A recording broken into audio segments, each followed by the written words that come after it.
কয়জন নবী দাবি করবেন? 30 জন। সুনানি তিরমিজি শরীফের মধ্যে হাদিসটা আসছে, রাসূল বলেছেন যে আমার পরে আমার উম্মতের মধ্যে 30 জন নবী দাবি করবে, কিন্তু তারা কখনো নবী হবে না, তারা হচ্ছে কাফের। কারণ আমার নবী বলেছেন আল্লাহ আমাকে সর্বশেষ নবী করে দুনিয়াতে পাঠিয়ে আল্লাহ তাআলা নবুয়তের দরওয়াজা সমাপ্ত করে দিয়েছেন। সুবহানাল্লাহ। আমার নবীকে সর্বশেষ নবী করে দুনিয়ার মধ্যে কি করেছেন? নবুয়তের দরওয়াজা আল্লাহ কি করে দিয়েছেন? বন্ধ করে দিয়েছেন। তো যেখানে আল্লাহ বন্ধ করে দিয়েছেন সেখানে আপনি কলম লাগাইতে পারবেন? যদি আপনি কলম লাগানো, তাহলে আপনি কি মুসলমান থাকবেন? মুসলমান থাকবেন না। আমাদের দেশে নয়, পৃথিবীর বিভিন্ন দেশের মধ্যে আছে যারা এখনো মির্জা গোলাম মোহাম্মদ কাদিয়ানি, মির্জা গোলাম কাদিয়ানির অনুসারী যারা আছে, যারা এখনো চিন্তা করে যে এখনো তাদের নবী আছে, আর আমরা মানি আমার নবী মুহাম্মাদুর রাসূলুল্লাহ সাল্লাল্লাহু আলাইহি ওয়াসাল্লাম হচ্ছে সর্বশেষ নবী। আমার নবীর পরে আর কোনো নবী আসে নাই, আসবেও না, কিয়ামত পর্যন্ত আসবে না। কথা বলেন ঠিক কিনা বলেন? আমার নবী হচ্ছে সর্বশেষ, বলেন না আমার নবী হচ্ছে সর্বশেষ। এজন্য আল্লাহর নবী সরকারে দু আলম, দু জাহানের বাদশা হাদিসে মুবারকের মধ্যে বলেন, এ আমার সাহাবীরা শোনো, আবু হুরায়রা থেকে হাদিসটা বর্ণিত আসছে। আবু হুরায়রা রাদিয়াল্লাহু তাআলা আনহু বলেন, আমার নবীজি বলেছেন, মানুষ যখন একটা বিল্ডিং তৈরি করে, ওই বিল্ডিং এর ছাদের মধ্যে যদি একটা ছিদ্র রাখে, ওই ছিদ্র দিয়ে রৌদ্রের সময় রৌদ্রের আলো আসবে, বৃষ্টির সময় যখন হয় ওই ছাদের মধ্যে যখন বৃষ্টি পড়বে, বৃষ্টির পানি বিল্ডিং এর মধ্যে ঢুকে যাবে। হযরত আবু হুরায়রা রাদিয়াল্লাহু তাআলা আনহু বলেন, আমার নবী এমন ভাবে উদাহরণ দিচ্ছেন, আমার নবী সরকার দু আলম এমন ভাবে উদাহরণ দিচ্ছেন, উম্মত শুনে নাও, শুনে নাও। আল্লাহ তাআলা পৃথিবীর মধ্যে যত পয়গম্বর পাঠিয়েছেন, যত পয়গম্বর পাঠিয়েছেন, একজন নয়, দুইজন নয়, লক্ষের উপরে নবী পাঠিয়েছেন। কেউ যদি আমার নবীর খতমে নবুয়তকে অস্বীকার করে, শুধু আমার নবীর নবুয়তকে অস্বীকার করে নাই, সকল নবীদের নবুয়তকে অস্বীকার করেছেন। কথা বলেন ঠিক কিনা?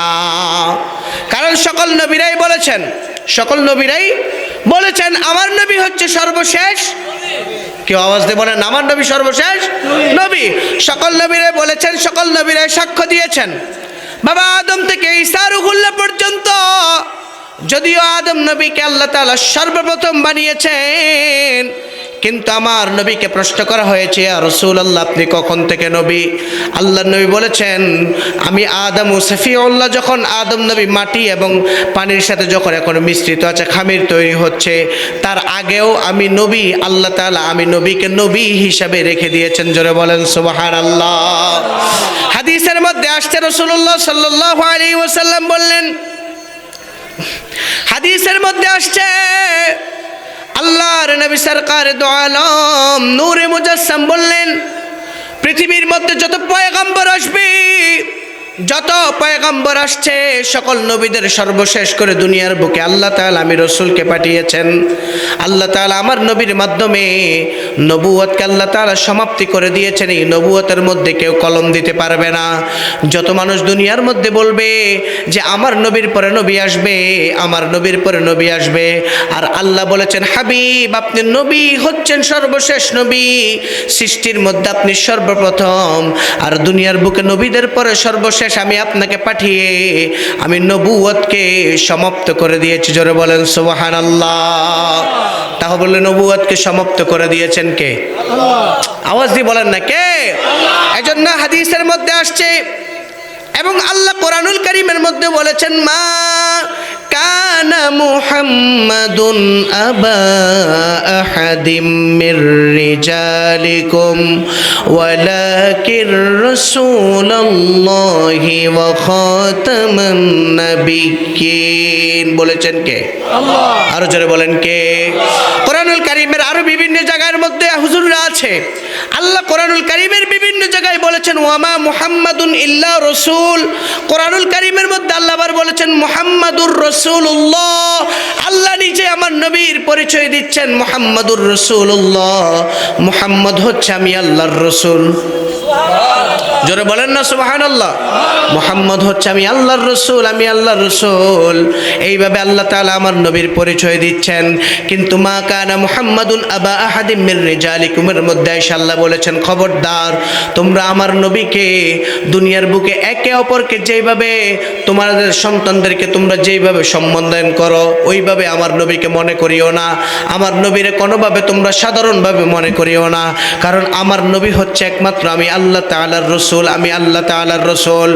এজন্য গোবিন্দপুরের বন্ধুরা ও আমার যুবক ভাইরা শুনে নেন, আল্লাহ রাব্বুল আলামিন নবুয়তের সমাপ্ত করে দিয়েছেন। এই নবুয়তের সমাপ্ত করে দিয়ে আল্লাহর রাসূলকে দুনিয়ার বুকে পাঠানোর পর, নবুয়তকে সমাপ্ত করার পর আল্লাহর রাসূল যুগে যুগে সর্বদা তিনার মাক্কি জীবন, মাদানী জীবনের মধ্যে তিনি ইসলামের খেদমত করে গিয়েছেন, ইসলামের আঞ্জাম দিয়েছেন। ওই ইসলামের খেদমত আল্লাহর রাসূল যখন বিভিন্ন জায়গায় পৌঁছায় দিয়েছেন, কেউ মেনেছে কেউ মানে নাই। কারণ আল্লাহ বলেছেন, হাবিব আপনি শুধু দাওয়াত দেন, হেদায়েত দেওয়ার মালিককে আল্লাহ। আওয়াজ দিয়ে বলেন, হেদায়েত দেওয়ার মালিককে। কারণ আমার আল্লাহ তাআলা বলেছেন, হাবিব আপনি শুধু দাওয়াত দেন, হেদায়েত তো দুনিয়ার অন্য কেউ দিতে পারবে না। হেদায়েত দেওয়ার মালিক একমাত্র আমি আল্লাহ। দাওয়াত দিয়ে যান, এক এক করে আপনি দাওয়াত দিয়ে যান, দাওয়াত পৌঁছায়া দিয়ে যান। ওই দাওয়াতগুলো যখন আপনি দিবেন, দেখেন আমার নবীর মাক্কি জীবন আর মাদানী জীবন, আমার নবী মাক্কি জীবনে ইসলামের দাওয়াত পৌঁছাতে গিয়ে আল্লাহর নবী কিন্তু অনেক মার খেয়েছেন। কথা বলেন না, কথা বলেন। অনেক মার খেয়েছেন, রক্ত জড়িয়েছেন। আল্লাহর রাসূল সাল্লাল্লাহু আলাইহি ওয়াসাল্লাম তায়েফের ময়দানে অনেক রক্ত জড়িয়েছেন। জড়াইছেন কিনা? জোরে বলেন না, জড়িয়েছেন কিনা? এগুলো কেন জড়িয়েছেন?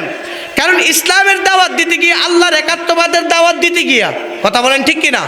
এখনকার সময়ে আমরা যার পৃথিবীর বুকে ইসলামী শাসনমাল, ইসলামী কাম যখন আমরা করতে যাই, আমরা চিন্তা রাখতে হবে ইসলামের কাজগুলো করতে হলে, ইসলামের দাওয়াতগুলো আমরা পৌঁছাতে হলে সেগুলো কোরআন সুন্নাহ দ্বারা পৌঁছাতে হবে।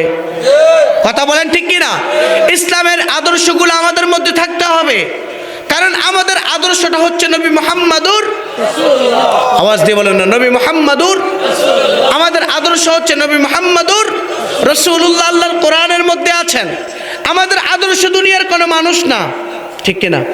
আমি স্যারের আদর্শ ততক্ষণ মানবো যতক্ষণ দেখবো ওনার মধ্যে আমার নবীর আদর্শ আছে। কথা বলেন ঠিক কিনা? আমি ওই হুজুরের আদর্শ ততক্ষণ মানবো যতক্ষণ পর্যন্ত দেখবো তার মধ্যে আমার নবীর আদর্শ আছে।